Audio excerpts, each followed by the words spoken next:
తీసుకోవడానికి ఇబ్బంది, మళ్ళీ దీనివల్ల ఇంకా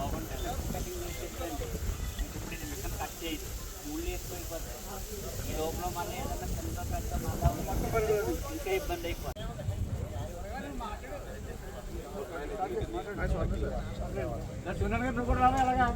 ఎవరో వెనకాల మాట్లాడుతుండే ఎవరో మాట్లాడుతుండే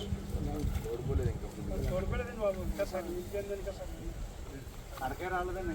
మొత్తం ఎన్ని ఎకరాలు అండి ఇది? 12 ఎకరాలు.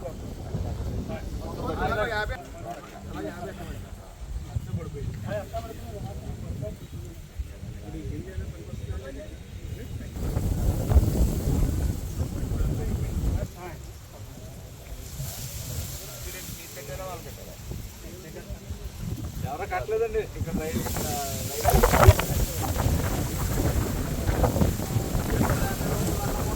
తూర్పుగోదావరి జిల్లా అనపర్తి నియోజకవర్గం పందలపాక గ్రామంలో నిన్న ఏర్పడినటువంటి తుఫాను ప్రభావం చేత నేలమట్టమైనటువంటి వరి చేలని పరిశీలించడం జరిగింది.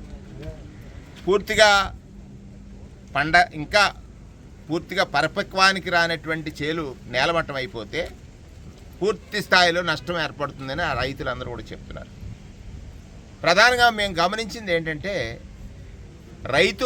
కౌలు రైతు గత ప్రభుత్వం జగన్మోహన్ రెడ్డి గారు రైతులకు ఒక భరోసా ఇచ్చి కౌలుకి చేసుకునేటువంటి రైతుల్ని ప్రోత్సహించాడు. ఎలా? వాళ్ళు వేసిన పంటకు గనక నష్టం వస్తే ఆ నష్ట నివారణ పూర్తిగా ప్రభుత్వమే బాధ్యత తీసుకుని ఇన్సూరెన్స్ వాళ్ళ తరఫున కట్టి దాన్ని ఈ క్రాప్ బుక్ చేసి ఆర్బీకే కేంద్రాల ద్వారా ఈ క్రాప్ బుకింగ్ ద్వారా ఏ రైతు ఎంత సాగుబడి చేశాడనేటువంటి దాని మీద ఒక అవగాహనతో చేసినటువంటి పరిస్థితి. అదే తీరులో ఇవాళ కౌలు రైతులు ఎక్కువగా నష్టపోతున్నారనేటువంటిది మా దృష్టికి వచ్చినటువంటి అంశం. ఇక్కడ పడిపోయింది సుమారుగా 80% వరిచేలు నేలమట్టం అయిపోయాయి. మరి వాళ్ళు ఇన్సూరెన్స్ చెల్లించారంటే ప్రభుత్వం చెల్లించలేదు.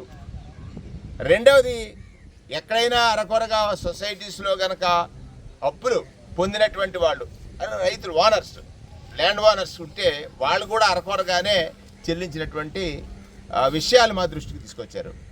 ఇప్పుడు ఇక్కడ కౌలు రైతు చాలా భయంతో ఉన్నాడు, ఆందోళనతో ఉన్నాడు. పంట పెట్టుబడికి సహాయం అందలేదు. ఎందుచేతంటే గతంలో ఎవరైతే పంట వేశారో వాళ్ళకి రైతు భరోసా వచ్చేది 13,500. 2 సంవత్సరాలు ఈ ముఖ్యమంత్రి గారు చెప్పాడు 40,000 ఇస్తానని, కానీ ఇచ్చాడు 5,000. 5,000 రూపాయలు అంటే అక్కడ మళ్ళీ అప్పులు బారిన పడ్డాడు. ఆ అప్పులు చేతికొచ్చిన పంట నేలమట్టం భయంలో ఉన్నటువంటి కౌలు రైతుకి ఇవాళ ఇన్సూరెన్స్ రాదు, ఇన్సూరెన్స్ లేదనేటువంటి మాట వాళ్ళ ఒక భయాన్ని మా దగ్గర వ్యక్తం చేశారు. ఈ ప్రభుత్వాన్ని నేను డిమాండ్ చేస్తున్నాను, ఈ ప్రభుత్వ పెద్దలకి ఈ సమస్యను మీ దృష్టికి తీసుకొస్తున్నాను. ఇక్కడే కాదు, ఎక్కడైనా కూడా వరిచేలు కౌలుకు చేసినటువంటి రైతులకు జరిగే నష్ట నివారణ కోసం ప్రభుత్వమే బాధ్యత వహించాలని, ప్రభుత్వమే వారికి కలిగినటువంటి కష్టాన్ని ఆదుకోవడానికి అతి తొందరగా అడ్రస్ చేయాలి. ఏదైతే వాళ్ళకి ఒక భరోసా ఇచ్చేటువంటి కార్యక్రమాన్ని చేపట్టాలని ఇవాళ ఈ అనపర్తి నియోజకవర్గంలో పందలపాక గ్రామంలో రైతులు చెప్పినటువంటి బాధ చూసినట్లయితే దుబ్బులు తీశారు, మొత్తం పాడైపోయింది. దీన్ని ఇమీడియట్గా ప్రభుత్వం బాధ్యత తీసుకుని రైతుల్ని ఖచ్చితంగా కౌలు రైతుల్ని ప్రధానంగా కౌలు రైతుల్ని వాళ్ళకి భయంతో ఉంటారు, ఏదో పావలా మిగులుతుందని కౌలుకు చేసిన రైతు ఇవాళ ఆ పావలాకి వేల రూపాయలు అప్పులు బారైపోయి వాళ్ళు పడేటువంటి కష్టాలని ప్రభుత్వం తక్షణమే అడ్రస్ చేయాలనేటువంటిది ప్రధానమైనటువంటి డిమాండ్.